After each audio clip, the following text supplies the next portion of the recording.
Veja no ICL Notícias, segunda edição.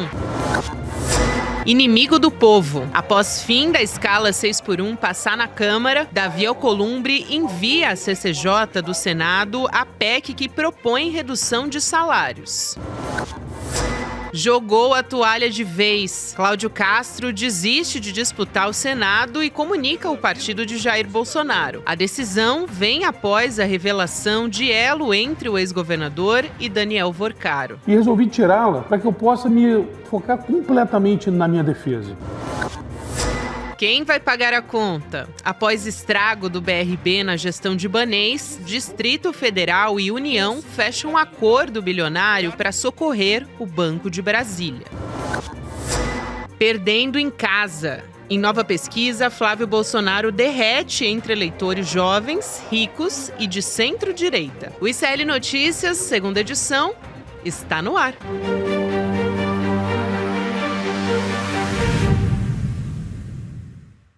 Olá, boa tarde, seja muito bem-vindo, seja muito bem-vinda. O ICL Notícias, segunda edição, já começou, estamos ao vivo em todos os nossos canais. Quinta-feira, gente, já estamos com um pezinho na sexta. Calma, semana que vem tem feriado também, então respira. Hoje é dia 28 de maio de 2026. Ao meu lado já tem o Chico Sá, para quem eu dou boa tarde, Chico. E sabe para onde a gente vai hoje, o nosso boa tarde especial? Opa, não, ainda não sei. Tocantins. Que maravilha! Web Rádio Nazaré TV, uma das novas parcerias fechadas aqui. Tocantins, terra do grande amigo Paulo Vieira. Maravilhoso. Ah, é verdade, é verdade. Que bacana que a gente está chegando por lá. É a nossa primeira parceria no Tocantins. Centro-Oeste, chegamos ao Centro-Oeste. Chegamos, então um abraço para toda a galera de Nazaré, né, da Web Rádio, e também para todo mundo lá na região também. A gente tem a nossa primeira parceria, então, com o Tocantins. Tem um abraço especial para José Freire Júnior e para o de Paula também. Então, uma comunicação comunitária. Eles que tocam lá a rádio, que bacana. Bom demais. Vamos juntos, vamos juntos. A gente quer deixar sempre o recado para você no começo do programa, para quem quiser retransmitir os programas do ICL, como está fazendo o pessoal da Web Rádio Nazaré TV.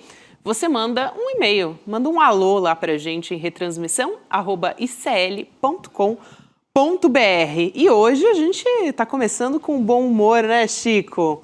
Porque tivemos uma boa notícia para nós, para nossa classe trabalhadora, né? Nossa! Finalmente veio aí a aprovação na Câmara dos Deputados, gente, do fim da escala 6x1, com muita comemoração. A gente tem as imagens, vamos colocar aqui na tela também. Foi uma aprovação por ampla maioria, olha aí a comemoração na sua tela. Só que mesmo assim, 22 deputados votaram contra. A gente vai dar um nome de cada um deles aqui, claro, né? Ah, importantíssimo. Vamos espalhar por aí. Metade até em poste, deles... botar esses nomes em poste, em tudo que é lugar no Brasil. Você fica surpreso, Chico? Metade deles é do PL, o partido do Bolsonaro. Ih, né? quem o partido diria, hein? liberal, quem diria? E tem uma forte concentração regional também desses votos contra. Santa Catarina, sendo o estado que mais reuniu deputados contra, são 9 parlamentares. Então, vamos ver quem são? Olha, nossa equipe já colocou na tela, mais rápidos do que eu aqui. Então, os deputados inimigos dos trabalhadores são esses que você está vendo aí. A gente tem primeiro 11 deputados. Vou começar pela quantidade, que tem mais no Partido Liberal.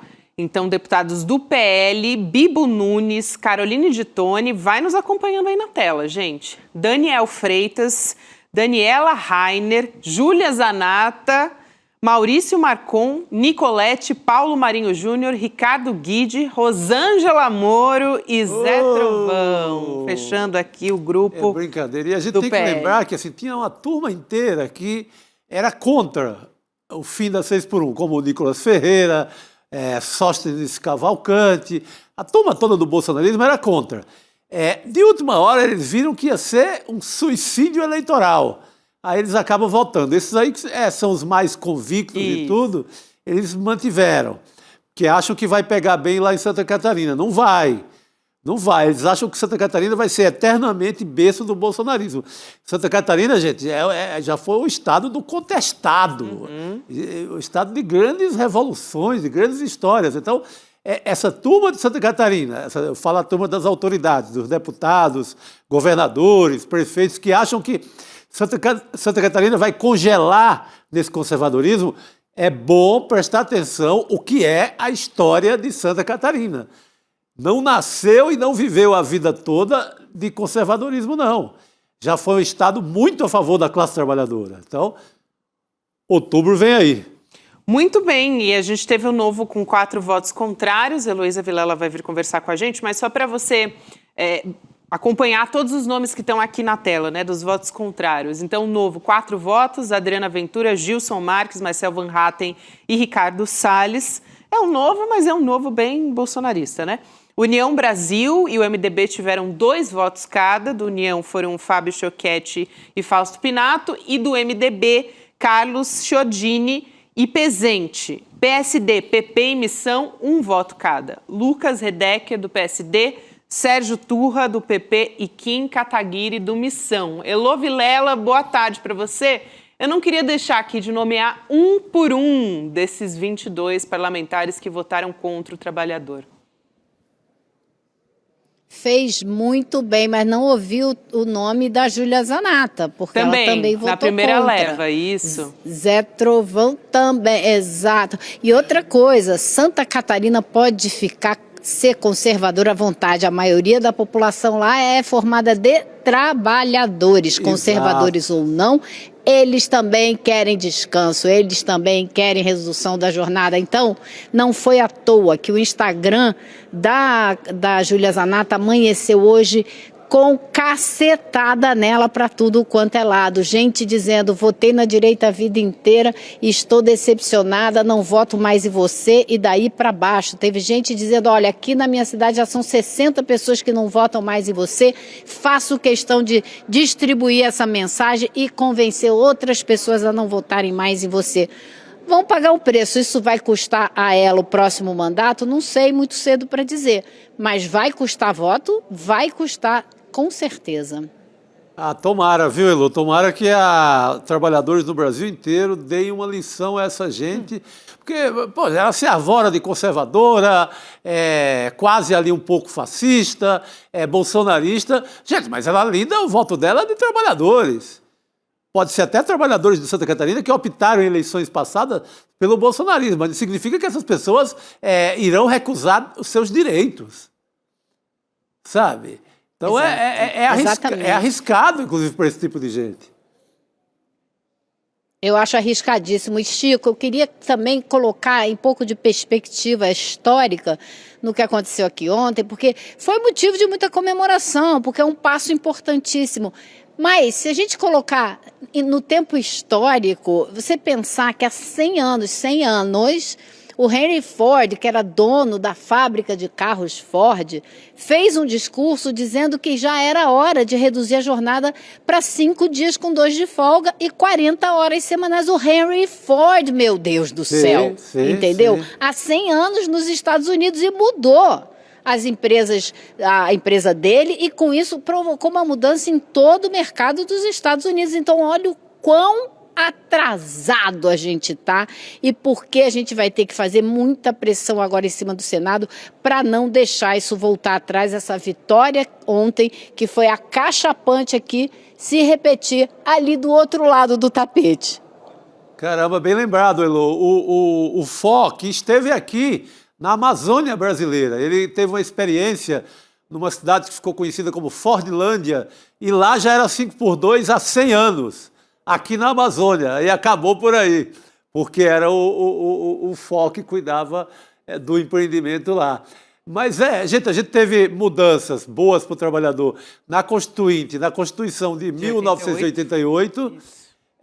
Já foi uma primeira redução de jornada, já. Uma primeira redução de jornada. Você tem as medidas dos governos Lula e Dilma, por exemplo, como a PEC da empregada doméstica, PEC das domésticas, que deu uma melhorada, um alívio ali para a imensa massa de empregados domésticos no Brasil, sempre com muita reação, e você teve a volta do aumento do salário em ganho real agora com o governo Lula. Ou seja, são sopros aqui e acolá, uma coisinha boa para a classe trabalhadora. Porque no resto da história é pau todo dia. É pau e exploração e salário baixo.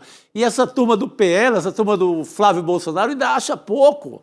Eles querem tirar mais o couro do trabalhador uma hora dessa. E faltava realmente uma conquista mais sólida como essa que a gente está vendo agora. Faltava. A PEC das domésticas, Chico, ela começou a se discutir dela também lá na Constituição de 88, a semente estava sendo plantada ali, com a Benedita da Silva, inclusive, que foi a primeira deputada negra e parlamentar constituinte, então era uma única ali no meio daquela gente toda, né, no meio de homens, enfim, ela fez um trabalho assim realmente muito importante para pavimentar esse caminho. E também, quando a gente olha para isso, é mais um sinal de como é importante você plantar essa semente. Quanto que o movimento social, que o coletivo importa para a gente ter essas tomadas de decisões, né, Lu? Quanto tempo, quanto trabalho a gente teve para chegar até aqui de conquistas que vêm de movimentos sociais. Eu queria, Lu, para a gente colocar aqui um resumo do que foi aprovado desse texto e, na sequência, eu vou devolver para você.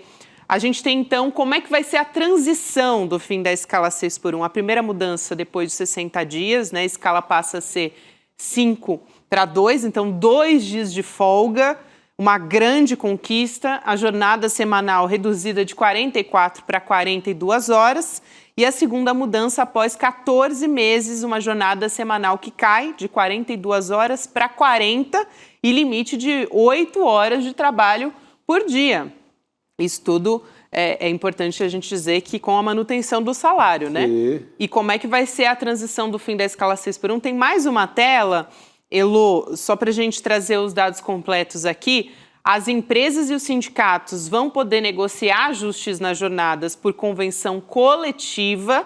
Quem não entra na nova regra são os trabalhadores que já cumprem jornada de 40 horas semanais e profissionais com nível superior e salário acima de 21 mil, que é 2,5 vezes o teto da Previdência Social. Eu vou mandar aqui também a palavra de volta para a Elo. Não é que eles não entrem, tá, Gabi? Eles entram sim, mas eles têm a opção, se eles tiverem nível superior e concordarem em acordo coletivo com as empresas, eles podem, se a empresa concordar em transformá-los de PJ em CLT, isso tudo pode ser aprovado em acordo coletivo, aí eles não entram e mantêm as 44 horas. Mas tem que ter nível superior, ganhar mais de 20 mil, CPJ e virar CLT.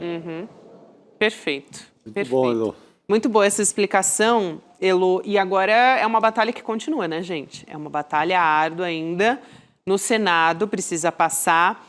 A gente tem uma expectativa do senador Rogério Carvalho, do PT, que é cotado para assumir essa relatoria. Tem uma apuração da CNN sobre isso.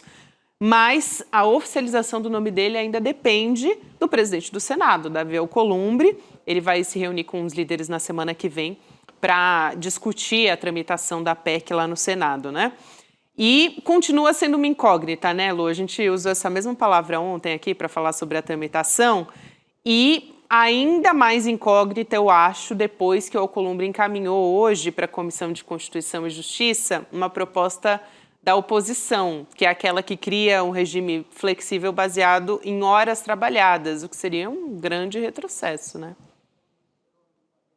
É um retrocesso por quê? Porque vai fazer com que, na medida em que você trabalha 40 horas e não 44, que você ganhe menos, porque você vai ganhar por hora trabalhada. É uma maneira de fazer com que haja redução de salário na hora que houver redução de carga horária de trabalho. É uma tremenda manobra, muito sem vergonha. Quem fez essa PEC, né, o nome que é o autor dessa PEC é o Rogério Marinho, senador que é o coordenador da campanha do Flávio Bolsonaro, que também assinou, Damares assinou, Girão, tem aquela aquele esquadrão ultraconservador e bolsonarista do Senado que assinou embaixo dessa tentativa aí, que vai ser, como eles fizeram aqui, tentar desvirtuar, virar de ponta cabeça essa proposta. E a gente não sabe como o próprio senador Davi Alcolumbre vai se comportar. Agora, eu queria dizer uma coisa a respeito do Rogério Carvalho ser um possível relator, é possível que seja, mas eu acho que justiça histórica deveria ser feita nesse momento. E como relator ou presidente dessa comissão, deveria ser indicado o senador Paulo Paim, que é um senador que já brigou por isso no passado, foi autor de uma PEC em 2019 ou 2015, não sei exatamente a data agora, brigou muito por isso na Constituinte, junto com a Bené, junto com o então Constituinte Luiz Inácio Lula da Silva. Então, por uma questão de justiça histórica, pela construção desse processo, acho que ele devia ser um dos grandes nomes a liderar esse processo no Senado. Vamos ver se vão dar a ele o lugar que ele merece, né? Porque ele está se despedindo do Senado, ele é o último ano dele aqui na casa, ele não vai concorrer nesse ano e o mandato dele termina, ele abriu espaço para gente nova entrar e competir lá no Rio Grande do Sul. Então, acho que deveria ser ele, e gostaria de ressaltar o que você falou, Gabi, a respeito de coletivo, história coletiva acumulada, porque foi uma coisa muito bacana que a gente viu ontem aqui na Câmara e durante todo esse processo, que a Érica Hilton fez, porque ela virou um símbolo dessa luta pela redução da jornada 6x1, mas ela em nenhum momento tomou para si esse título sem trazer junto com ela o vereador Rick Azevedo, que criou o movimento Vida Além do Trabalho, sem trazer os movimentos sociais e sem falar da importância que teve essa luta coletiva para a gente chegar onde chegou. Agora, claro que ela destacou também uma maneira, ela que falou, não fui eu, muito engraçada, ela falou, quem diria, uma bicha de farmácia e uma trans, ou seja, o Rick Azevedo e ela, terem liderado isso. Ela diz, o movimento LGBT, para quem fala que os grupos identitários atrapalham as pautas, dividem os temas, está provando que trouxe à tona uma pauta que é essencial para todos os trabalhadores, homens, mulheres, gays, lésbicas, trans, todo mundo que trabalha. E eu acho que aí é que o coletivo acertou em cheio e deixou claro, muito claro, que essa é uma pauta da esquerda, é uma pauta dos progressistas, é uma pauta de quem entende que só na luta de classes, só na classe trabalhadora se organizando, é que a gente tem avanços na sociedade, não tem outro jeito. Perfeito, Elô. Você lembrou do nome do Paulo Paim?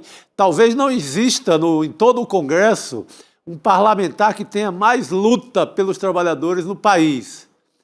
Ele está desde a Constituinte de 88, ele está lá, ele vem também de sindicato dos metalúrgicos, como o Lula, ele é uma liderança com pautas trabalhistas a vida inteira. Então, seria mais do que justo ele no comando dessa proposta nesse momento. Muito bom, gente. Eu quero aqui chamar todos que estão nos acompanhando. Aliás, tem muita gente comentando esse assunto na nossa sala do Papo Legal, a sala do N2, e lá tem a nossa enquete que é sobre esse assunto. Então, a pergunta é a seguinte, que é a grande incógnita que a gente está conversando. O Senado vai aprovar o fim da escala 6x1 sem perdas para o trabalhador? Sim, a pressão popular vencerá ou não? O Alcolumbre está de má vontade. Ou então está, na verdade, nem de má vontade, né? Eu diria que está fazendo uma chantagem ali, não né? é má vontade, é sintonizado com quem banca a história do Alcolumbre. Quem banca a história do Alcolumbre de vida é o empresariado. Então, ele está nessa. Só que a pressão vai ser tão pesada, e principalmente depois dessa aprovação agora na Câmara, que ele não vai resistir. Aliás, político nenhum vai resistir. Vai colocar o nome, como até os políticos do PL correram para votar de última hora, como o Nicolas Ferreira e etc. Então, ele não vai resistir, mas ele vai começar esse jogo defendendo as empresas, defender contra os trabalhadores, contra um dia a mais para uma dona de casa que é trabalhadora. Ele vai começar nessa pegada, depois ele vai ser obrigado a mudar. Eu vou passar para a Elô também, só para observar que eu falei da sala do N2, mas tem a do fim da escala 6x1. É sobre esse tema também, e o pessoal está comentando a respeito desse assunto. Elô, pode ir lá. É isso mesmo, Chico, você botou o dedo na ferida. Ele está atendendo aos interesses de quem financia as campanhas dele, de quem o mantém onde ele está, né? Que são os interesses financeiros dos empresários. Não foi à toa que a coisa de 2 dias ou 3, ele se deixou fotografar numa reunião com esses empresários e que saíram de lá falando que vieram aqui, sim, fazer lobby contra a redução a escala 5x2, que eles não querem a escala 5x2. Então ele já mandou um recado tirando essa foto. Agora vamos ver se ele vai resistir a 2 focos de pressão. Um é a vitória cachapante que teve aqui na Câmara dos Deputados ontem. A outra são os 2/3 de senadores que estão concorrendo à reeleição esse ano. O outro 1/3 está quietinho, não precisa se preocupar, mas 2/3, a maioria do Senado, está aí muito preocupada porque precisa se reeleger. Então vai ser uma pressão muito forte, sem falar na pressão do governo federal, com quem ele está rompido e ainda não enviou nenhum sinal de que vai conversar, de que vai reatar. Parece que o presidente Lula quer que isso aconteça, mas está esperando que o Alcolumbre se mexa. Então, ontem eu conversei com o ministro Guimarães, que hoje é o ministro das Relações Institucionais, e perguntei, e aí, tem sinal do Alcolumbre? Ele disse, estou conversando com ele todo dia. Eu falei, sim, e tem sinal para o presidente Lula? E aí ele saiu andando e não respondeu. Ou seja, ainda nada, né? Ainda nada, Chico, mas ainda a gente nada. vai continuar acompanhando essa história. E só para não deixar de trazer uma outra notícia ligada ao Alcolumbre também, ao presidente do Senado, é a de que ele mandou a consultoria jurídica lá da casa, do Senado, analisar se o presidente Lula extrapolou as prerrogativas do Executivo Federal. Essa eu achei, assim, incrível, né?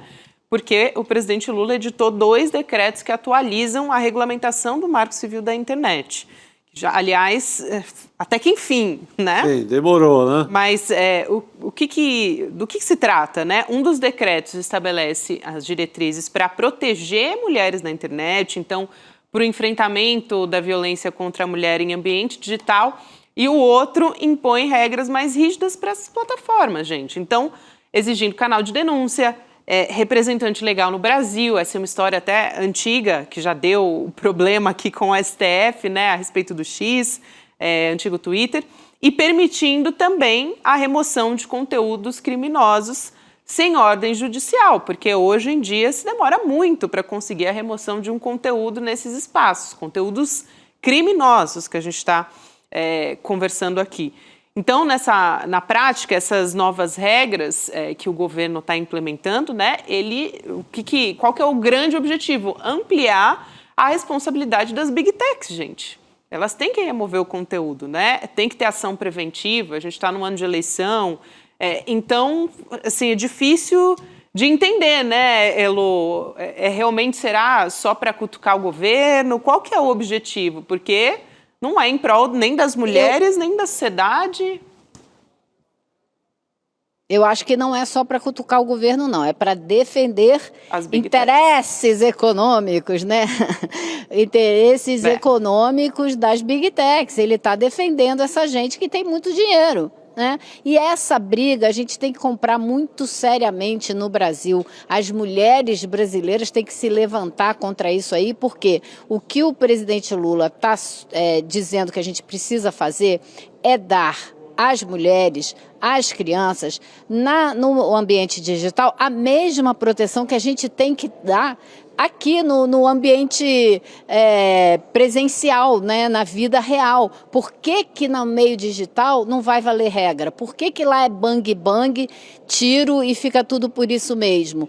pode fazer qualquer coisa no meio digital, e a gente vê crianças e meninas se mutilando, muitas vezes tirando a própria vida, né, se sentindo totalmente ameaçada, exposta. Não é possível que alguém vá defender abertamente isso, né? Então, acho que isso tem que ser colocado de maneira muito clara para constranger quem tentar se levantar contra esse tipo de medida. Perfeito, senão vira terra sem lei. E o que a gente vê de barbaridades acontecendo, golpes de todas as formas, assédio, violência pesada contra mulheres, levando sim a feminicídios, levando a ataque a crianças.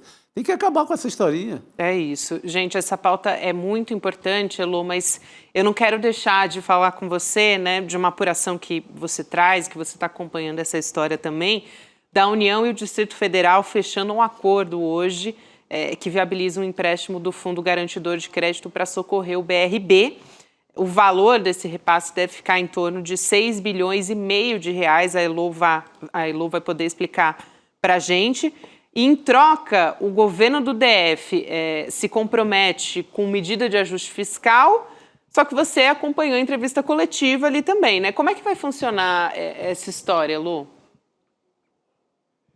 Olha, Gabi, toda vez que você vota no STF, é que o governo federal mudou as regras para permitir que o governo do Distrito Federal contraia essa dívida, porque a situação financeira do Distrito Federal é tão ruim que ele não poderia tomar nenhuma dívida de mais de 900 milhões.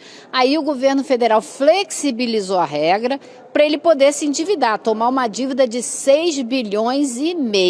Bom, esse acordo feito, acabou a participação do governo federal nessa história. Foi só de mudar a regra para permitir o endividamento. Agora, o governo do Distrito Federal é que vai pegar o empréstimo. Com quem? Com o Fundo Garantidor de Crédito. E esse empréstimo vai ser garantido por um sindicato de bancos, um grupo de bancos que vai se reunir e vai garantir esse empréstimo. Mas só vai garantir esse empréstimo porque o Distrito Federal colocou como contra-garantia, ou seja, a garantia da garantia, o dinheiro que tem a receber dos fundos que são repassados para os estados e municípios pelo governo federal. Então, é aquela coisa, tá tomando o café da manhã de hoje com o dinheiro de amanhã, para ver como é que fica. E aí é muito curioso, porque o governo do Distrito Federal me parece que teria outras opções, como, por exemplo, acabar com o gigantesco programa de isenção fiscal que eles têm, que vai onerar o Distrito Federal, ou seja, vai deixar de arrecadar esse ano mais de 9 bilhões. Poxa, se eles estão tomando 6,5 bilhões emprestados e deixam de arrecadar porque dão de presente para as empresas mais de 9 bilhões, gente, tem algo muito esquisito nisso aí, né? E eu perguntei à governadora sobre isso hoje na coletiva. A gente tem a resposta, Elô. Não teve muita resposta não, viu? A gente tem aqui o vídeo dessa ausência de resposta, vamos dizer assim. Vamos assistir, vamos lá.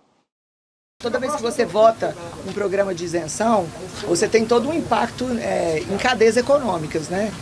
Isso está, sim, já sendo feito todo um estudo pelo nosso secretário da Fazenda, mas isso não teria um efeito de imediato por conta da anualidade de isenção. Você vota esse ano, mas valeria na semana que vem. Mas quando o Voldivino assumiu, nós determinamos a ele que ele fizesse um estudo de realmente do que vale a pena economicamente ter uma isenção para você ter uma base contributiva maior e do que não vale. Nós estamos fazendo toda uma análise disso também. Tá aí, então, a pergunta que a Olha Elô só, fez. É aquela coisa, né? Aquela coisa, pega na contradição, né? O que a governadora mandou para a Assembleia Legislativa aqui do DF hoje e quer que seja aprovado hoje? Uma lista gigantesca de renovação de isenção de imposto de renda, de pagamento de impostos, né? De imposto de renda, isenção de impostos. Mais uma lista gigantesca. Eu peguei ali, gente, os 5 primeiros Os 5 primeiros empresas são empresas de transportes, né, de ônibus, que dizem aqui, eu não sei, não posso afirmar, que é uma tremenda máfia no Distrito Federal. Só com essas 5 são 115 milhões que eles vão dar de isenção de impostos. E aí vão continuar sem receber 9 bilhões, mais de 9 bilhões. Então ela não vai mudar isso e disse hoje abertamente que esse secretário de Fazenda que ela apresentou ali já está com a tesoura em cima da mesa e com papel na parede, para qualquer pessoa que chegar pedindo dinheiro do governo do Distrito Federal não vai ter, e que vai cortar, ou seja, vai cortar em programas de saúde, de educação, vai congelar contratações, não vai ter contratação de professor e assim por diante. Enquanto isso, fica passando na Assembleia Legislativa mais isenção de imposto, renovação dos que já existem para continuar não arrecadando. Só essas 5, 115 milhões.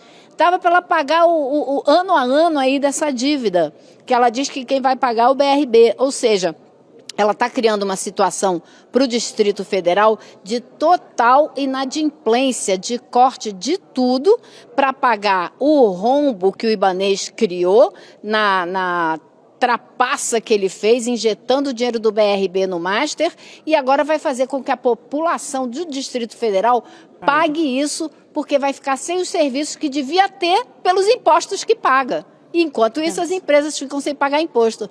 Realmente é de matar, né? É um grande absurdo, Elô. É importante você vir aqui e justamente fazer a tradução do que está acontecendo. Perfeito, porque devia ser o primeiro foco, para buscar essa grana. Devia ser nessa área das isenções. Mas vai sobrar lá no posto de saúde, com certeza você vai ver, Elô. Obrigada, Elô. Bom ter você aqui com a gente. Obrigada pelo seu trabalho. E a gente se vê de novo em breve, minha querida. Valeu. Tchau, pessoal. Boa noite. Boa noite. Boa noite, Elô. O Rodrigo Viana está chegando aqui para a nossa mesa redonda também. Ele que hoje está, assim, revigorado. Olha o livro que ele está trazendo. O cara vai trabalhar em dobro hoje, hein? Em triplo, na verdade. Dupla jornada. Verdade, mas, assim, de muito boa vontade. A causa é nobre, a causa é nobre. Estou trazendo o livro. Já está com o livro na mão aí, que bacana. Tem um livro que estou lançando essa semana. Sabe quem é que melhorou as leis trabalhistas também? Gustavo Petro, na Colômbia. Sim. Aprovou salário mínimo maior, reduziu a jornada de trabalho na Colômbia e tal. Mas daqui a pouco a gente vai falar disso, né, Gabi? Eu estou lançando um livro sobre a Colômbia hoje, então daqui a pouco a gente fala. Não vou me adiantar, senão eu bagunço todo o roteiro. A mesa vai ficar mais bonita mais aqui. colorida. Maravilha. Mais colorida. Tá linda essa capa, gente. Nós vamos fazer um programa especial hoje, Chico, sobre a Colômbia. Hoje, daqui a pouco. Petro que está descendo a lenha no Trump também. Está tendo bom rendimento eleitoral. De hoje, né? Mas está mantido firme como tema da campanha, né? Exatamente. Isso mesmo. A gente vai falar sobre isso a partir das 19h. Para você que assistiu Urgente já sabe, né? Ou também o N1, a gente avisou também que teria o programa.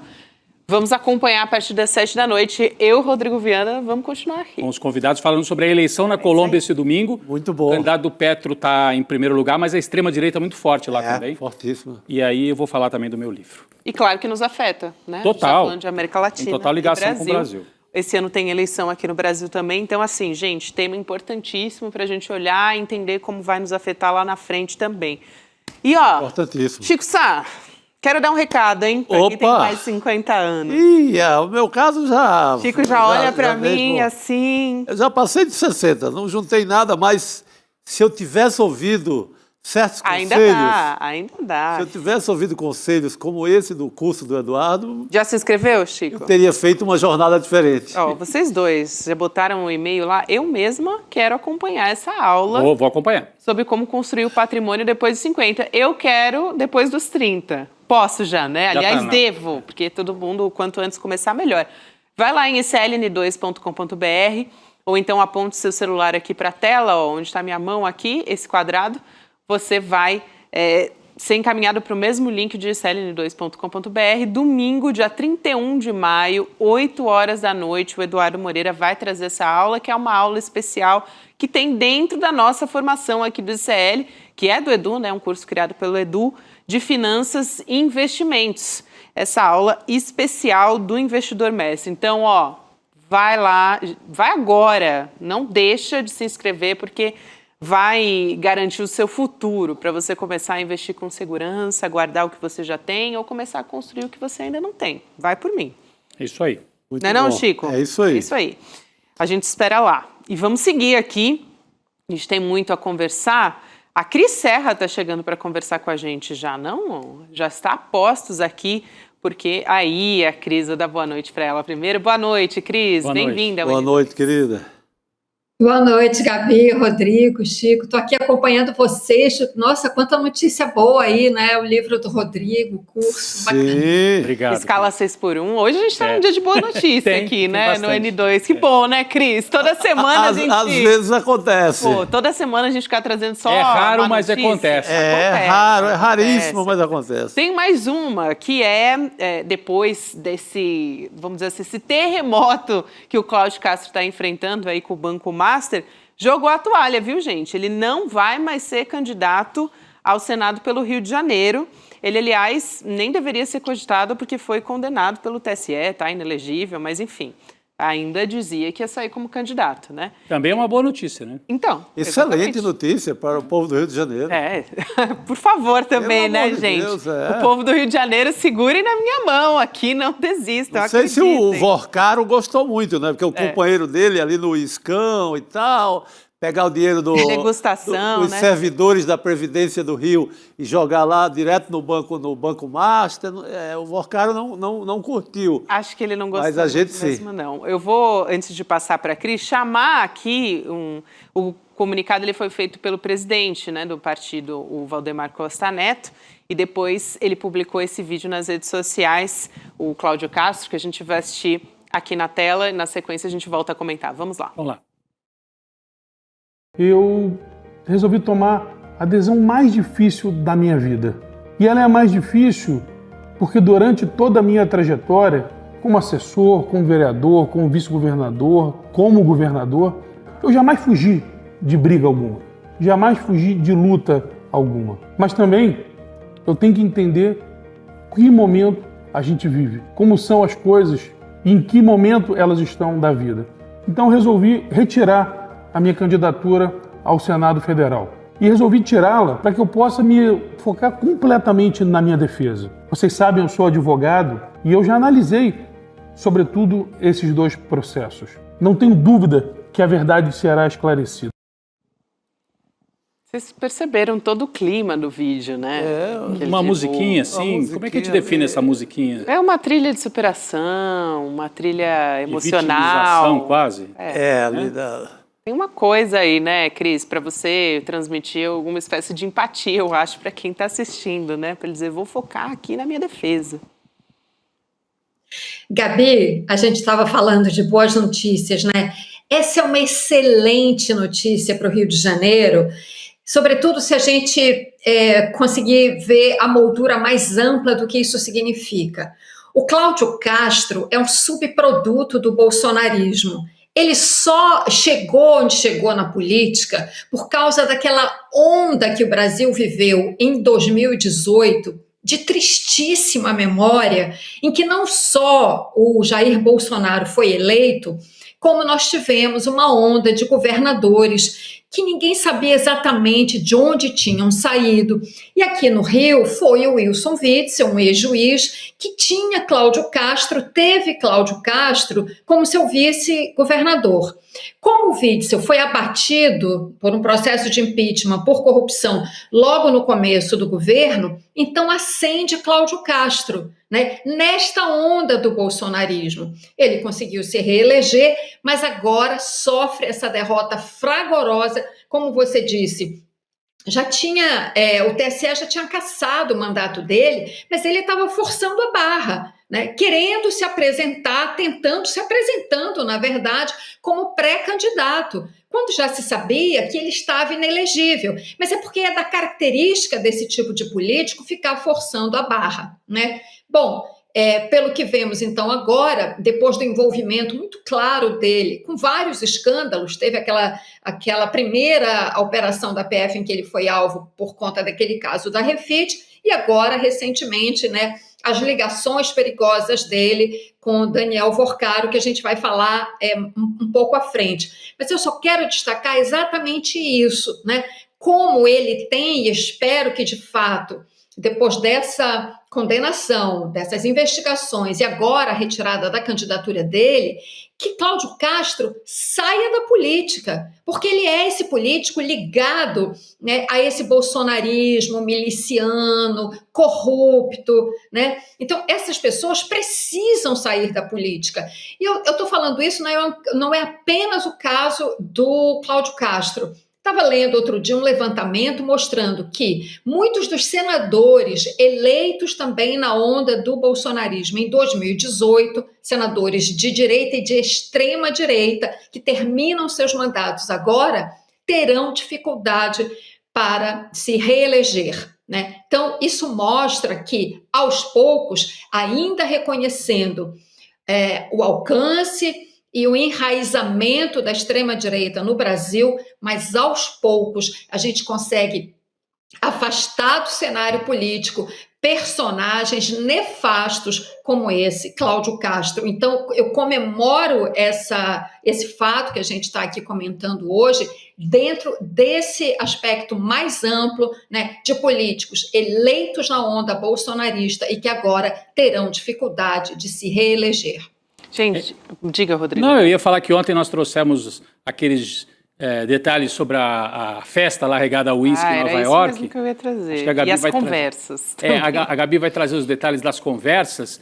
E hoje, além dessas conversas relativas a Nova York, aquela festa do uísque, houve outras conversas aqui no Brasil, quando o Vorcaro ia para o Rio, e eles se tratavam como irmão, da mesma forma que o Vorcaro... E amigo também. E o Flávio. Amigo, irmão, tô indo aí, vou no camarote, vou te visitar, vem aqui com a sua mulher, vamos fazer uma feijoada, um churrasco, uma coisa impressionante. Então não dá para dizer que eles não são parceiros. Não vai ter escapatória para o Cláudio Castro. É impressionante, né, Gabi? Um manancial de provas aí, né? Gente, é uma intimidade, assim, que vale a pena a gente passar aqui pelas conversas do Daniel Vorcaro com o Cláudio Castro. Ontem, para recuperar, né, o Vorcaro, a gente descobriu ontem, a Juliana Dalpiva, né, na coluna dela, escreveu sobre isso. O Vorcaro bancou uma degustação de uísque de $1 milhão para o Cláudio Castro, quando ele era governador do Rio de Janeiro. E a Globo News foi lá e publicou as conversas entre os dois, dessa e de outras viagens a Nova York, que a gente vai conhecer agora. Vamos ver aqui, então. O Cláudio Castro, ele participou de um jantar luxuoso. Em maio de 2023, vocês já tiveram algum jantar de R$60 mil? Não, só se fosse assim com 200 pessoas, mas eu não paguei a conta.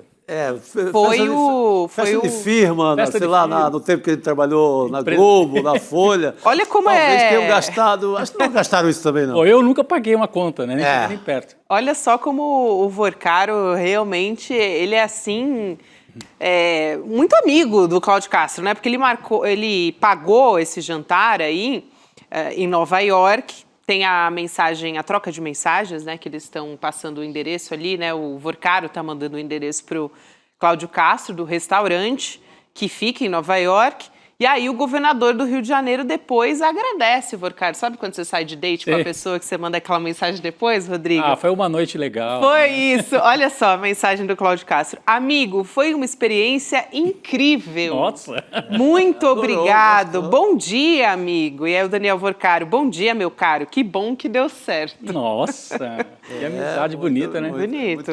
Aí tem 6 meses depois desse jantar, o estado do Rio de Janeiro, coincidentemente, começa a investir no Banco Master. No dia 1º de novembro de 2023, o Rio Previdência aplicou 40 milhões no banco do Daniel Vorcaro. E aí os encontros e investimentos continuaram acontecendo, né, em paralelo. A gente tem uma mensagem aqui de março de 2024. Cláudio Castro. Tem uma reunião 17 e outra 18 horas, mas consigo atrasar um pouco a de 18 e falamos. E aí o Vorcaro diz, ok. O Cláudio Castro dá a localização de onde vai ser esse encontro. Palácio Guanabara. Chama para casa, praticamente. Aí depois de 2 meses dessa mensagem, né, desse encontro ali no Palácio Guanabara, o Vorcaro convidou o Cláudio Castro para tal degustação de uísque. Se você achou que o jantar de 60 mil foi caro, imagina uma degustação de 1 milhão, né, gente? De dólares, tá? Então, isso foi em Nova York também, 14 de maio. Eles gostam de Nova York, né, Rodrigo? Deve ter uma aura ali, enfim. Mas, no dia seguinte, o Rio Previdência aplicou mais 80 milhões de reais no Master. Tem a conversa também, vamos colocar na tela? Aí, o Vorcaro. Hoje, 3h30, se puder, haverá um pequeno evento de degustação de uísque. Se puder, me chame. Cláudio Castro. Que horas e onde? Daniel Vorcaro, 3h30. Não deu direito, Cláudio Castro. Só homens, serão 10 pessoas apenas. E o Cláudio Castro diz, eu vou, é lógico, né? Pô, vai perder. Uma boca livre dessa. Tem a parte bizarra, e a gente dá um pouco de risada aqui, mas tem o lado que é trágico para os servidores públicos do Rio de Janeiro e para todos os brasileiros, né? Porque a contrapartida disso, né, Cris, não era. Se fosse um encontro privado, já seria meio bizarro, né, em eventos desse tamanho. Aliás, esse evento custo. Aí, só para não deixar de dar informação, estava também o Hugo Mota e o senador Ciro Nogueira, do PP, desse de degustação também. Mas daí sempre, pouco tempo depois, pegava o Cláudio Castro, mandava o Rio Previdência botar dinheiro no Master. Então, era uma troca, estava muito bem construída ali, uma troca em que o Vorcaro pagava jantar e o Cláudio Castro retribuía com dinheiro que não era dele, dinheiro do povo do estado do Rio, onde mora a Cristina Serra. Então, chocante, a gente ri aqui, mas é quase que um riso de nervoso com um absurdo desse, né? Rodrigo, a ostentação, ela pode ser vista de várias maneiras, né? Ela é ridícula, ela é cafona, ela é bizarra, ela é ofensiva, mas ela não é crime, né? Porém, o importante nessa troca de mensagens entre Cláudio Castro e Daniel Vorcaro é a coincidência de datas, os encontros, as conversas, as amabilidades, a intimidade e, em seguida, o aporte de recursos do Rio Previdência, que é o Instituto de Pensão dos Funcionários do Rio de Janeiro, do governo do Rio de Janeiro, em negócios suspeitos, escusos, né, nessa grande fraude do Banco Master, né? O valor total, se eu não estou enganada, cito aqui de memória, de Opa, a gente teve uma interrupção nessas... Retornou, Cris, voltou, parece. Uhum. O valor total, estou falando aqui de memória, né? O valor total que o Rio Previdência enterrou, torrou, queimou nessa grande bandidagem do Daniel Vorcaro ultrapassa 3 bilhões e 600 milhões de reais. Esse é o crime. Isso tem que ser apurado, por isso Cláudio Castro está sendo investigado e a gente espera que isso tudo seja bem esclarecido, né? Porque esse prejuízo aí não pode ficar nas costas, né, dos funcionários do governo, aposentados do governo do estado do Rio de Janeiro, né, que todo mundo sabe, é funcionário que ganha pouco, é um dinheiro suado, né, com o qual mal se consegue viver. Esse prejuízo não pode ficar nas costas dessas pessoas, alguém tem que pagar por esse prejuízo. Ao final das investigações, a gente espera que sejam Daniel Vorcaro, Cláudio Castro e quem mais estiver envolvido. Então, essa é a importância dessas conversas, né, relacionar as datas das conversas, essa intimidade toda com os aportes que foram feitos pelo Rio Previdência na bandalheira do Banco Master.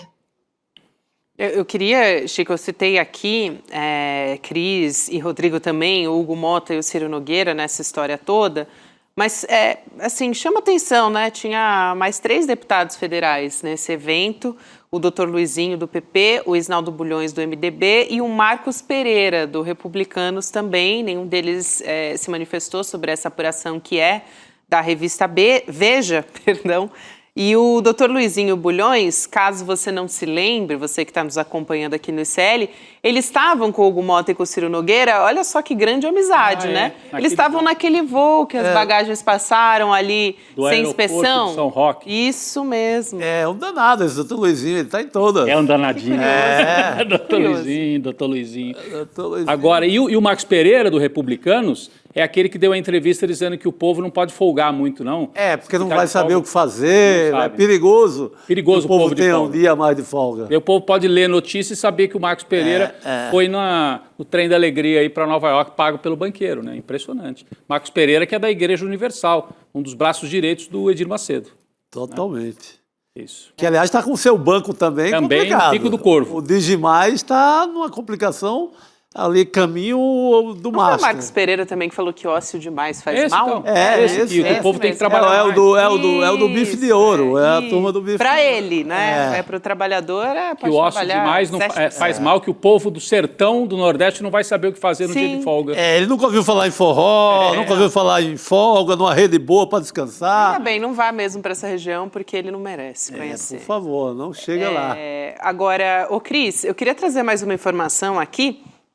Acabou de sair essa apuração também no G1 de que o Sóstenes Cavalcante pode ser o candidato no lugar do Cláudio Castro. Puxa, a gente comemorou cedo demais, né? É uma notícia boa e uma ruim para te dar.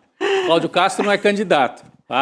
É o meme do Chico Buarque. Foi muito rápido, É o Rodrigo. Sóstenes. É outra cara do Chico Buarque. É uma lista tríplice, tá? Mas o Sóstenes, ele é o principal cotado aqui, mas essa lista vai ser levada ao Jair Bolsonaro. Tem os outros aí, não? Sóstenes Cavalcante, né, o líder do PL na Câmara, sim. Carlos Portinho, que é senador, e tem o Carlos Jordi também, deputado federal. Só gente boa. Então, O Jordi é aquele que quebrou a placa da Marielle. Isso, é verdade. É verdade. Caramba, os caras estão com... Eu colocaria o Flávio Bolsonaro também nessa cota, viu? Essa vaga foi aberta também, não sei se... Se precisar, ele corre para o Senado. Porque se a candidatura dele continuar nesse ritmo, não chega em outubro com força nenhuma mais. Vamos ver. Realmente é a troca de 6 por meia dúzia, né? Como diz ali a nossa tarja. É. Ô, Cris, a gente comemorou muito rápido. Envelheceu muito rápido. O que é bom dura pouco, né? Realmente. A gente mal comemorou a desistência de um. Esses três, gente, um pior que o outro, né? Não dá, não quero nem considerar, né, a hipótese de nenhum deles. Um horror. Mas nada do que vem desse campo aí, aqui no Rio de Janeiro, né? Nada vai prestar. Nenhum desses presta, na verdade. Todos péssimos candidatos.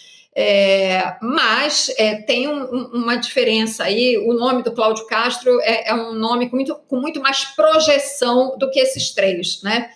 Qualquer um deles que seja escolhido, como eu disse, eles são todos muito ruins, mas creio eu, que seja qual for o escolhido, vai ter uma dificuldade maior do que Cláudio Castro teria eleitoralmente falando, entende? Porque o Cláudio Castro, né, querendo ou não, vinha, né, do exercício do cargo de governador, que dá para ele uma projeção de poder muito grande, né?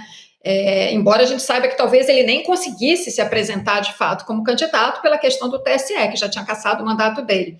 Mas, enfim, são nomes que não têm a mesma projeção do Cláudio Castro, talvez tenham mais dificuldade para se eleger, sabendo, claro, que, seja qual for o escolhido, a extrema-direita no Rio de Janeiro vai depositar seus votos nesse candidato. Gente, vamos segurar firme aqui, vamos dar uma respirada, porque ainda realmente as opções parece que não estão muito boas. Mas, olha, já que a gente estava falando de Banco Master aqui, hoje muita gente falou de novo sobre a possibilidade de a Polícia Federal retomar a negociação da delação premiada com Daniel Vorcaro, né? O nosso repórter aqui do CL, o Kleber Lourenço, apurou com a cúpula da PF que essa negociação é considerada encerrada. Então, a PF enviou um ofício ao STF comunicando que negou seguimento a essa proposta do Vorcaro. O que acontece é que integrantes da PF afirmam que caso o Vorcaro apresente uma nova proposta, né, a análise teria que começar do zero, de novo, sem o aproveitamento de nada da negociação anterior. Veja só, veja o que ele ia aplicar no país inteiro. Ele ia fazer uma delação que não incluiria Flávio Bolsonaro, ou seja, ele ia encobrir tudo aquilo, não incluiria o Ciro Nogueira. Que delação vagabunda seria essa? E nem o Cláudio Castro. E nem o Cláudio Castro, ou seja, ia ser nada. Sei lá, ia pegar o office boy lá do Ministério, ele ia delatar quem?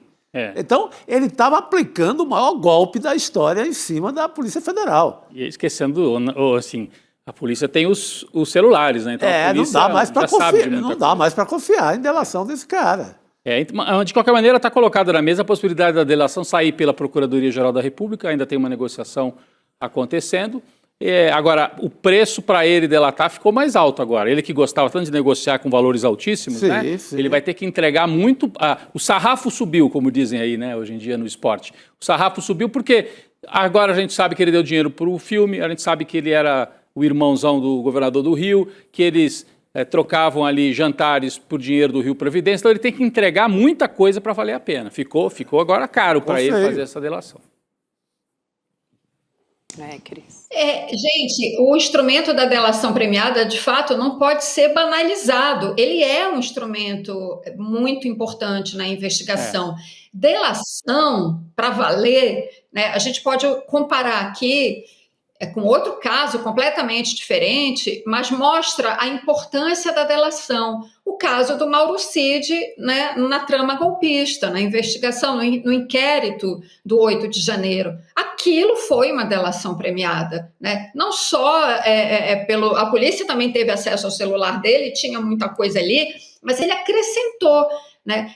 A polícia tem os dados do celular, ela descobre muita coisa. Agora, uma delação bem feita, de fato, né, com o intuito de colaborar, né, para você merecer algum abatimento de pena e mais algumas situações de proteção, por exemplo, né, você precisa entregar alguma coisa com consistência, né, que faça com que a investigação se desdobre. Foi o que o Mauro Cid fez, né? Agora, esse Vorcaro, não. Ele estava, na verdade, protegendo muita gente e agora, de fato, o que a Polícia Federal já conseguiu de informação, para ela só interessa uma delação se realmente ele entregar novos nomes, novas falcatruas, né? Porque é um escândalo tão grande, com tantas ramificações, né, que eu acho que ainda tem, sim, muita coisa para ser descoberta. Acho que ainda tem outros personagens.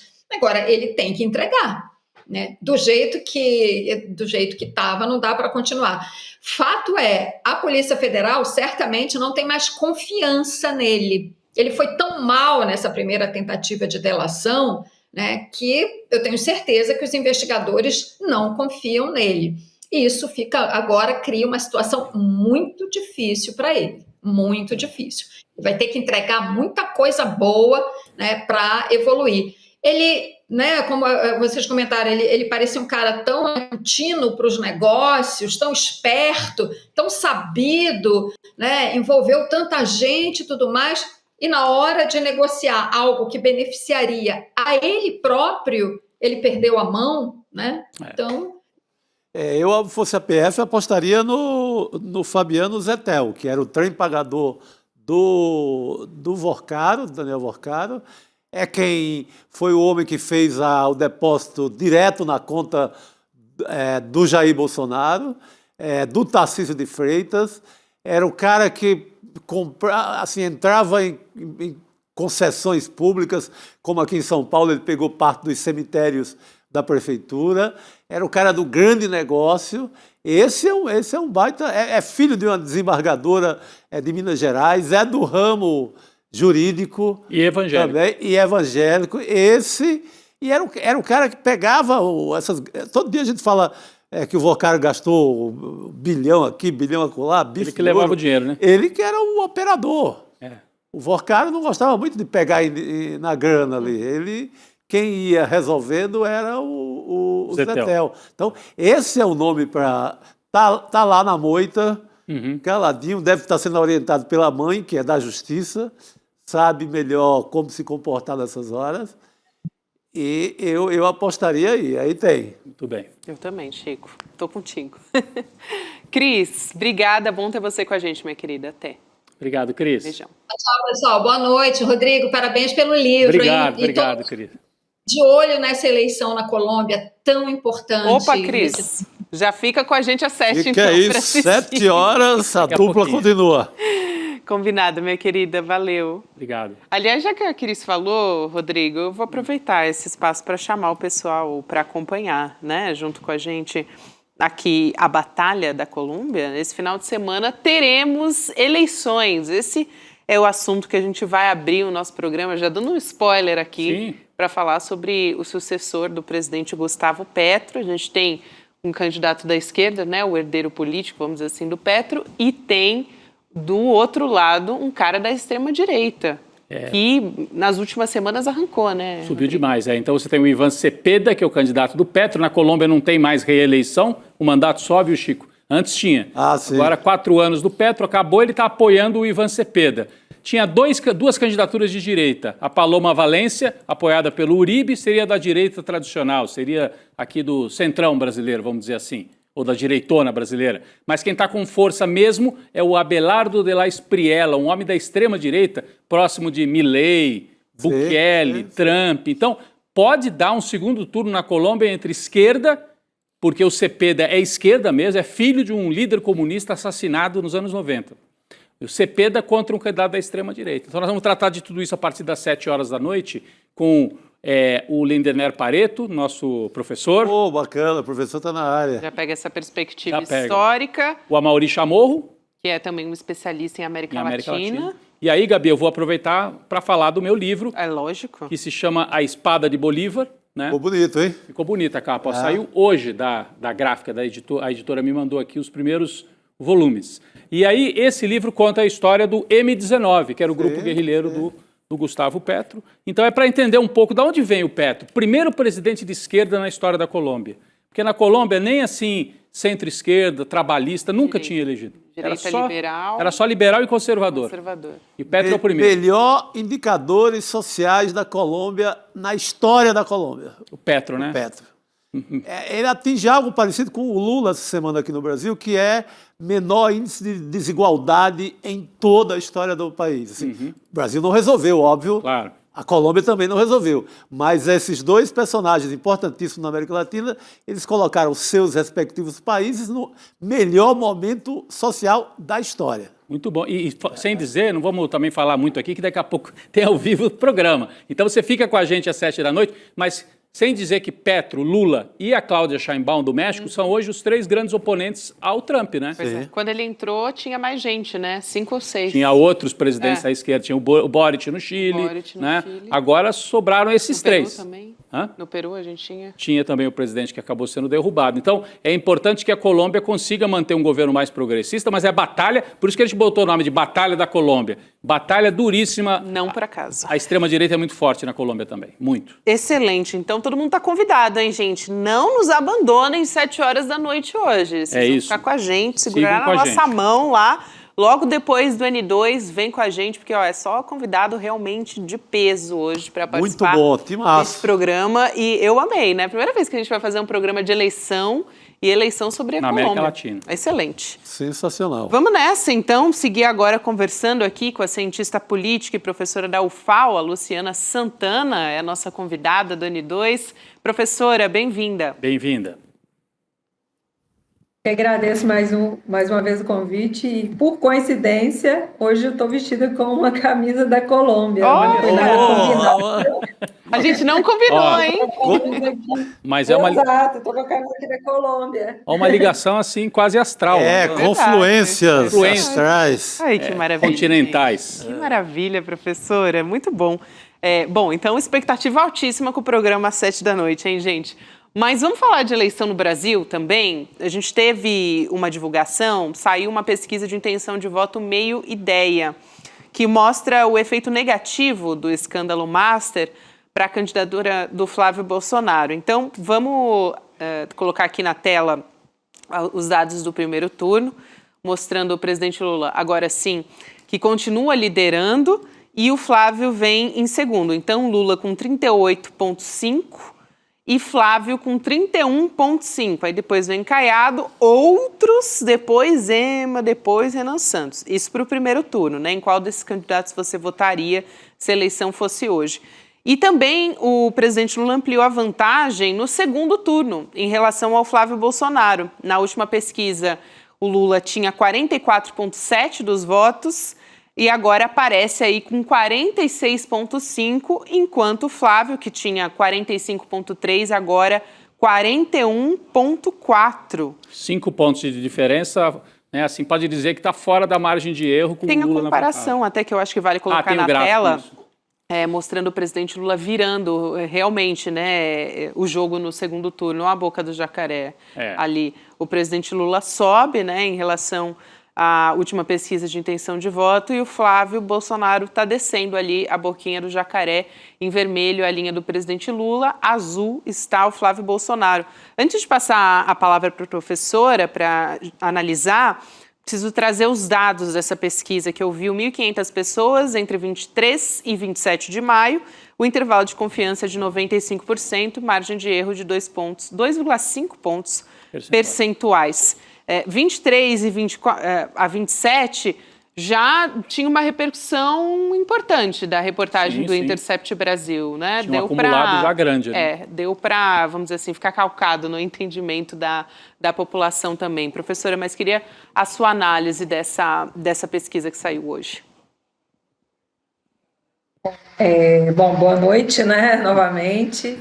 Essa pesquisa traz informações, a meu ver, bastante importantes, né, sobre o cenário, e eu acho que, diferentemente das outras pesquisas, ela dá um panorama mais completo, inclusive deixando claro ali, né, a porcentagem dos indecisos ainda. Esses dados são muito interessantes, porque também é um eleitorado, né, que vai ser alvo, claro, das estratégias aí, né, seja de Lula, seja de Flávio Bolsonaro ou dos demais candidatos, né.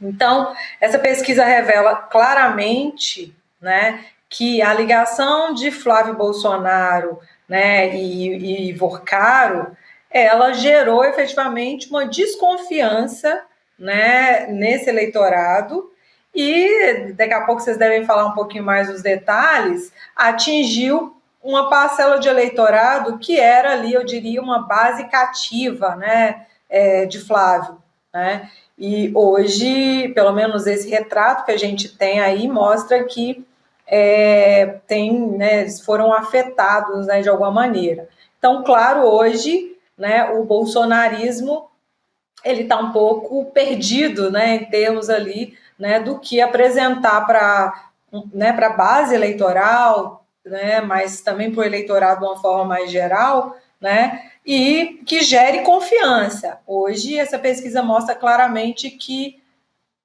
aquela confiança que ele ganhou ali, né, há um mês atrás, hoje já não existe mais. Uma questão que eu queria trazer, saindo até da análise mais específica dos números, Chico, ouvi aqui também a professora, a Gabi, todos nós, logo que saiu o escândalo, muita gente especulou, será que o Flávio resiste? Será que ele desiste da candidatura? Ele cai um pouco, né, a gente está vendo aí nos números, mas não cai assim a ponto de um outro nome da direita ameaçar, por enquanto. Sim. Só que, então, no eleitorado da direita, ele continua conseguindo se manter ali com alguma dificuldade, mas está se mantendo.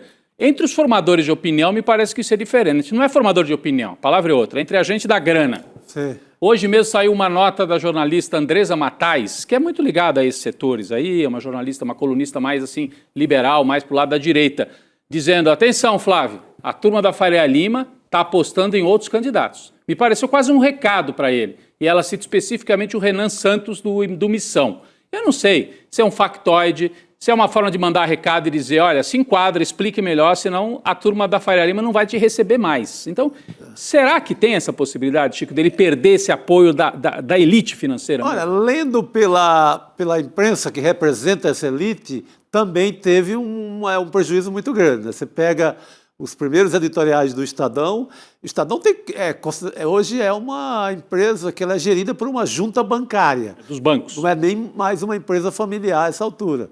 Pertence à família Mesquita, mas é gerenciada por um grupo de bancos.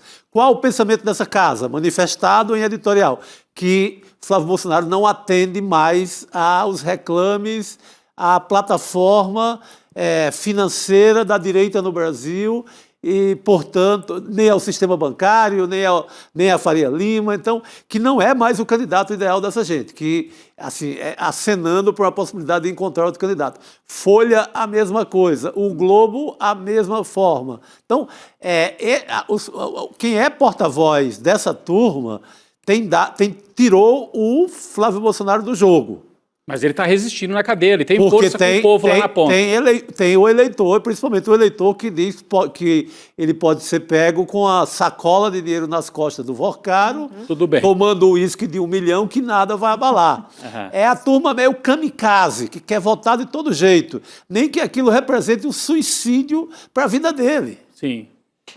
Você não tem um abalo tão grande no eleitor, mas em quem sustenta ideologicamente a candidatura, tem. É isso que eu sinto também, Gabi. Antes de passar de volta para a professora, eu queria trazer aqui um outro recorte importante dessa pesquisa, que é de que o Flávio Bolsonaro perdeu eleitores entre os jovens, na centro-direita e entre os que ganham mais de 5 salários mínimos. Então, a gente tem a tela que está separada aí, que mostra o derretimento em cada um desse eleitorado, né? Desses perfis, vamos dizer assim. Então, ali por idade, né? Você tem... que tá pequenininho, gente, mas dá para ter uma ideia que eu estou até ampliando no meu computador também, para poder trazer para vocês. Mas entre 16 e 24 anos, o presidente Lula subiu ali de 30 para 48,6%. O Flávio Bolsonaro teve uma queda ali, 55,2 ou 56,2, 56, né? Para 39,5. Ele caiu também. Mais de 5 salários mínimos, aconteceu a mesma coisa, uma inversão. O presidente Lula cresceu, o Flávio Bolsonaro caiu. E aí, para fechar, quando a gente olha para a centro-direita, tem o Flávio Bolsonaro em queda também. Então, se a gente pensar nesse raciocínio, Gabi, o eleitor de centro-direita, de classe média, 5 salários mínimos no Brasil dá o quê? Uns 8 mil reais, mais ou menos, de 8 mil para cima, que no Brasil é classe média. Reflete um pouco essa turma que depois vai bater também na elite grande mesmo do capital, né? Olha para o Flávio e fala, bom, eu não quero o Lula, mas o Flávio Bolsonaro está duro de carregar, né? É um encontro com alguém que pode parar na polícia, né? Eu queria ouvir a professora sobre isso, a gente já comentou um pouco aqui, mas se há uma possibilidade de um esvaziamento por cima, porque por baixo eu acho que o Flávio está conseguindo segurar, com uma queda, mas segurando. Mas por cima, pela elite, será que ele perde, professora? Hoje, né, o cenário que a gente tem é de total desconfiança, né? Não é só nesses recortes que a gente está vendo, né, mas claramente os agentes econômicos e financeiros do país, né, eu acho que é esse, né, esse grupo, né, enfim, que acaba também definindo muito esse papel aí da direita, né, das candidaturas, está totalmente incerto sobre esse apoio. Inclusive, acho que está esperando, né, mais respostas, né, do Flávio para ver se vai ter algo que convença, né? E, inclusive, a própria viagem aos Estados Unidos, né, não sei a opinião de vocês, mas não convenceu ali muito, né, muitas pessoas, inclusive a própria base, né? A gente vê uma defesa ali nas redes sociais, né? Mas uma defesa muito frágil, né? Muito apego ali, né? A uma imagem sem efetivamente algo concreto, algumas coisas tentando ali contrapor a Lula e sem qualquer consistência, né? Fora que, né, quer queira ou quer não, hoje eles não têm uma outra pauta que possa ser considerada positiva, né? Do outro lado, o Lula tem, né? Não apenas, claro, não está dialogando diretamente com esse segmento, né, que a gente fez referência, mas ele tem para ampliar diálogo entre esses indecisos aí, né? Então, eu acho que tem aí muita margem para a gente ver quem expande mais. Não vejo que Renan Santos hoje consiga a aderência, né, dentro da extrema-direita. Ele só aparece nas pesquisas, avaliações de internet, né, professora? E ele sobe um pouquinho nessas. Exatamente. Né? Mas no último caso, né, no último caso, aí a gente teve, o Amoedo foi uma situação dessa, né, em 2018. A gente teve ali um eleitorado que falou, eu vou no Amoedo, mas no final das contas ela queria mesmo votar em Jair Bolsonaro, né? Enfim, isso vai ter, a gente vai ter, mas um percentual pequeno. Acho que esse percentual que votou no Amoedo vai buscar um Zema, um Caiado, acho que mais o Zema, talvez, nessa classe média. Eles estão ameaçando formar uma dupla agora, né? O Caiado e o Zema. Bom, ameaçando, né? Porque eles estão ameaçando o eleitorado. Seria a dupla Zemaiado, que é quase desmaiado. Zemaiado. O Caizema, sei lá. Caizema é bom também, Caizema. Caizema também é legal. E diz que o Zema não aceita ser vice, né, na chapa. Ele quer ser o cabeça de chapa. Eita, homem cheio de vontade, né? Impressionante. Mas ele está perdendo pro Caiado, né? Pela ordem seria o Caiado o candidato. Pela idade, né? Seria ele o candidato. Pela experiência, né? Por tempo de gestão, de experiência como parlamentar, seria, pela lógica, o Caiado, né? Mas... tem um outro aspecto também dessas eleições, né, gente, e acho que é uma eleição que tem tratado disso, eu acho muito positivo, que é a reforma do Congresso, né? Então, você colocar novos nomes e, vamos dizer assim, você dar um oxigênio e tirar esses nomes ali, pelo menos é o que se espera, né, Rodrigo, da extrema-direita. Desculpa, você vai completar, mas assim, com emenda parlamentar no nível em que está, vai ser difícil ter renovação no Congresso. Pode ter alguma renovação. Esse é o desafio. Mas tem pesquisa mostrando como é que está a imagem de alguns personagens aí para o eleitorado. Então, a gente tem uma Atlas Intel e Bloomberg, né, que avaliou a imagem das lideranças políticas. Tem 13 nomes testados. Tem o presidente da Câmara, Hugo Mota, e do Senado, Davi Alcolumbre, eles são os que têm a pior imagem agora junto ao eleitorado. Por que será? 83% dos entrevistados avaliam a imagem do Alcolumbre como negativa e o Mota, 82%. O mais bem avaliado foi o presidente Lula. Ele é visto como positivo para 48%. Dos que responderam a essa pesquisa. O Fernando Haddad e depois o Alckmin aparecem na sequência com 45% cada. Então, apesar da dificuldade do governo Lula, de um certo desgaste, que afinal o Lula está no 3º mandato, ele ainda é a liderança mais bem avaliada do Brasil. Impressionante a força do Lula, né, há quase 40 anos, né, 50 anos quase, fazendo o debate político no Brasil, Chico. Depois de tudo que passou, né, nessa trajetória, Lava Jato, prisão, a Globo com aquele noticiário diário, com aquele duto, e Lula, o tempo e o homem mais vivo do que nunca. Eu vou passar a palavra para a professora, você tem que trazer os dados, como sempre, né? Pesquisa que ouviu 5.032 pessoas entre os dias 13 e 18 de maio, margem de erro de 1 ponto percentual para mais ou para menos e grau de confiança de 95%. Você queria comentar? Não, eu ia só comentar. Então, o resumo é Alcolumbre e Hugo Mota os mais rejeitados e Lula o mais... bem avaliado. Bem avaliado, apesar de ser ali no empate, né?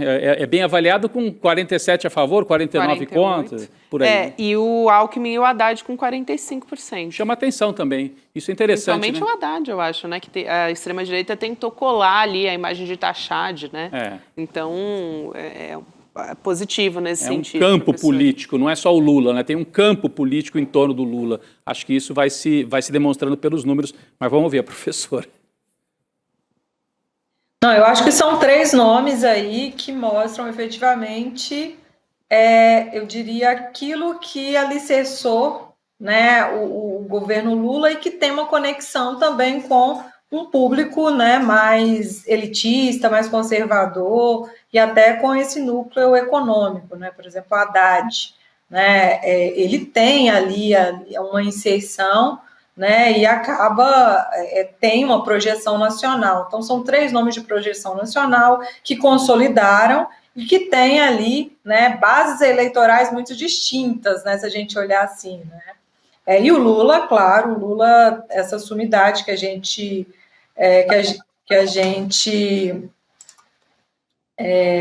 essa sumidade que a gente sabe que está disputando aí um 4º mandato, né, que vai disputar um 4º mandato, né, que tem uma base, tem uma consistência. Você vai para o interior do país, as pessoas falam de Lula, né, com muita convicção, algo diferente que a gente vê nos centros urbanos, que a gente vê no sul do país, né, mas, enfim, né, Por outro lado, a gente tem a questão do voto legislativo, né?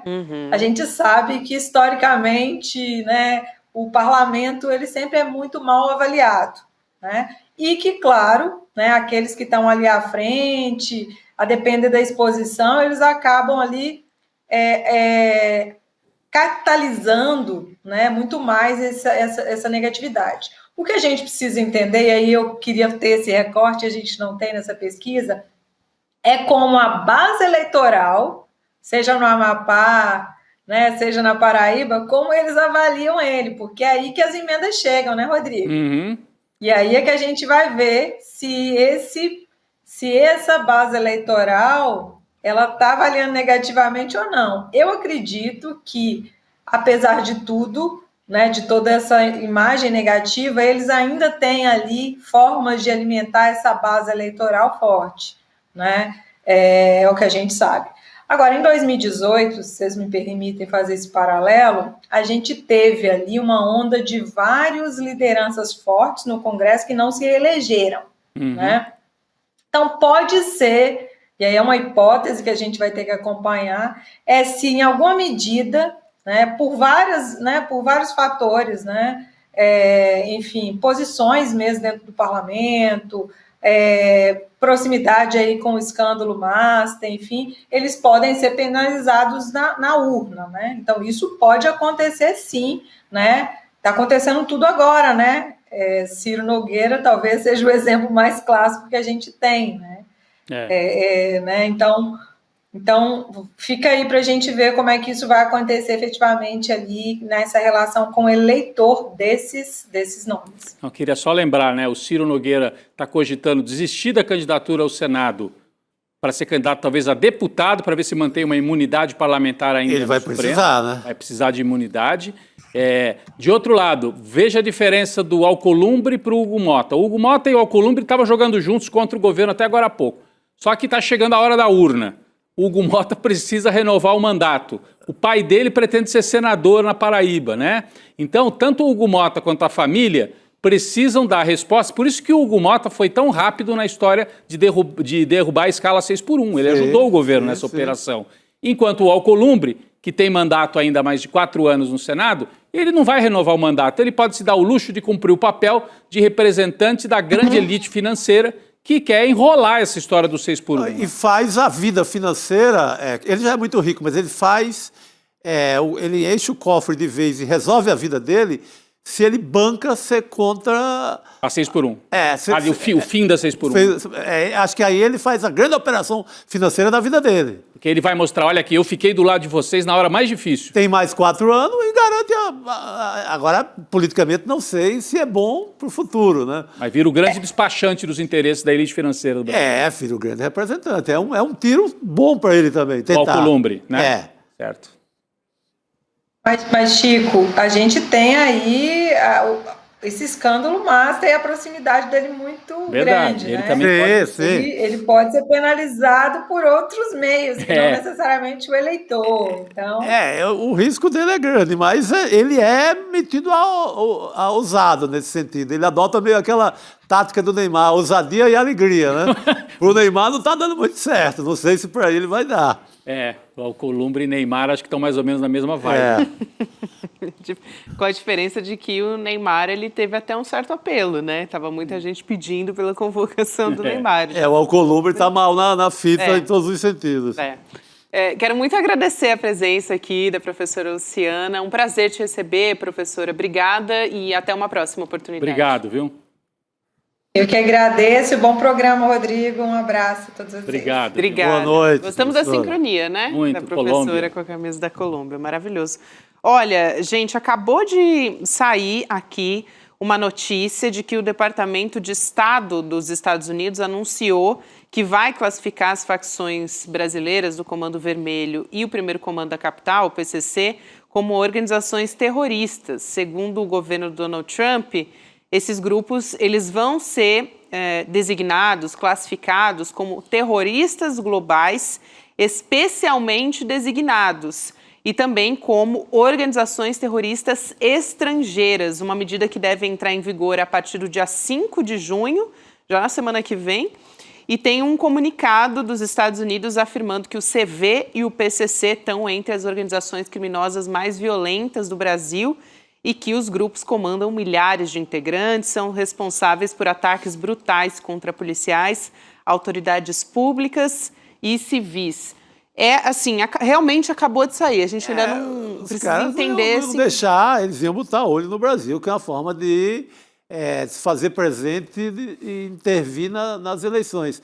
Mas eu acho que CV, depois do que a gente viu nos últimos tempos, CV, no meu entendimento, passa a ser Comando Vorcaro. Comando Vorcaro. Porque querem cuidar de lavagem de dinheiro? Por que não vão atrás do fundo de investimento desse filme, que ninguém sabe para onde foi essa grana toda do Vorcaro? Tem muita coisa para cuidar. Então, CV é Comando Vorcaro e o PCC é primeiro comando do capital. Do capital. Faz a lavagem de dinheiro. Vê o que aconteceu hoje na Faria Lima. Pois é. As fintechs comandando o crime. Se for para pegar essa gente, tudo bem. Se vem e cuida disso. Mas a ideia acho que não é bem essa, né? É. A ideia é intervir na eleição mesmo. Essa é a preocupação, né, Rodrigo? Vamos ver também como é que o Itamaraty vai responder a isso no último encontro com o presidente Lula, né? O presidente Lula foi a Washington e ele entregou um documento falando a respeito disso. Também já disse publicamente muitas vezes que ele queria convencer o governo Trump a não adotar essa medida. O Itamaraty vinha há muito tempo trabalhando para impedir a adoção dessa medida, mas agora a gente vai ver qual que vai ser a avaliação do Palácio do Planalto, qual vai ser a medida de resposta agora do governo brasileiro. Está dentro da doutrina Trump, de intervenção total no hemisfério e nas Américas, voltando para aquele passado, né? A América para os americanos do norte, intervenção na Venezuela, em Cuba, Colômbia, Brasil, Argentina, intervenção para todo lado. Aliás... Só esquentou Colômbia aí. Esquentou a Colômbia, porque durante muito tempo os Estados Unidos falavam das guerrilhas colombianas como narco-guerrilhas e era a desculpa para também manter 7 bases militares dos Estados Unidos dentro da Colômbia. Então, é por aí que eles vão. Intervenção direta militar. Sem contar que o próprio Trump, né, assim, disse que o Petro tinha que ficar esperto, que ele não fazia nada para conter o narcotráfico. Daqui a pouco a gente vai falar sobre isso. Quero trazer o resultado da nossa enquete aqui do Papo Legal também. Você que nos acompanhou na sala do N2, a pergunta que foi feita aqui é a seguinte: se a gente puder aproximar, gente, colocar aqui na tela, porque no meu computador não está aparecendo. O Senado vai aprovar o fim da escala 6x1 sem perdas para o trabalhador? Sim, a pressão popular vencerá 82%. É uma preocupação também, a gente conversava com a Elu Vilela sobre isso, como é que vai se portar o presidente do Senado, Davi Alcolumbre. Quero trazer também aqui os nossos agradecimentos finais para toda a nossa audiência, todo mundo que nos acompanhou.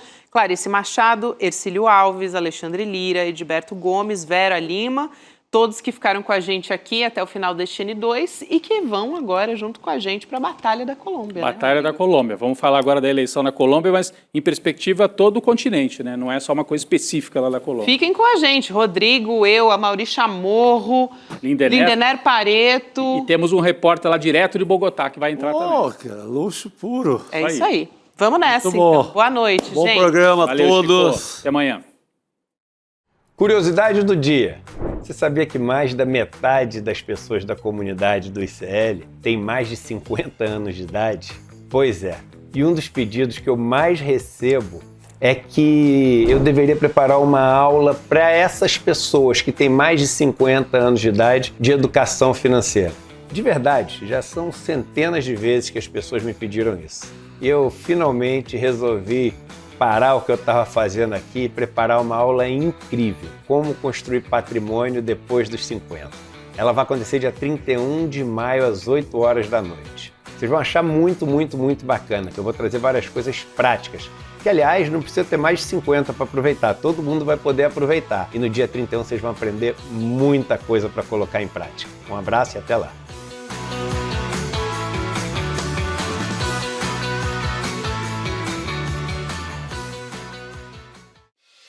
Na Revista Liberta dessa semana, Milton Leite analisou os 4 anos de caos na CBF e faz um alerta. Apesar de tudo errado, numa Copa do Mundo qualquer um pode ser campeão em 38 dias. E o Hexa não está descartado. Leia também. Lúcio de Castro comparou o descalabro da CBF ao modelo francês de formação esportiva e sentenciou: anos de cartolagem e escândalos têm preço, e a bola cobra na hora certa.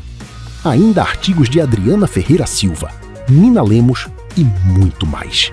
Revista Liberta. Independência em cada palavra. Perdeu ao vivo? Fica tranquila, aqui no ICL a informação não tem hora para acabar. Toda a nossa programação está organizada em playlists no YouTube. Desperta, ICL Notícias primeira edição, ICL Notícias segunda edição, Em Detalhes, ICL Urgente e muito mais. É só acessar o canal, escolher a sua playlist e dar o play. ICL, informação com profundidade no seu tempo. Já conhece o Papo Legal? O mais novo espaço de conversas do ICL, onde você acompanha os assuntos que estão em alta e participa dos debates em tempo real. Aqui você encontra salas sobre política, cultura, notícias, tecnologia, esportes e muito mais. Além de conversar com outros membros da comunidade, você também pode interagir com jornalistas e comentar os principais acontecimentos do dia. E para não perder nenhuma novidade, ative as notificações Push. Quando aparecer a solicitação do navegador, clique em Permitir e pronto! Agora você recebe alertas sempre que houver novidades nas conversas do Papo Legal. Papo Legal, a comunidade do ICL em tempo real.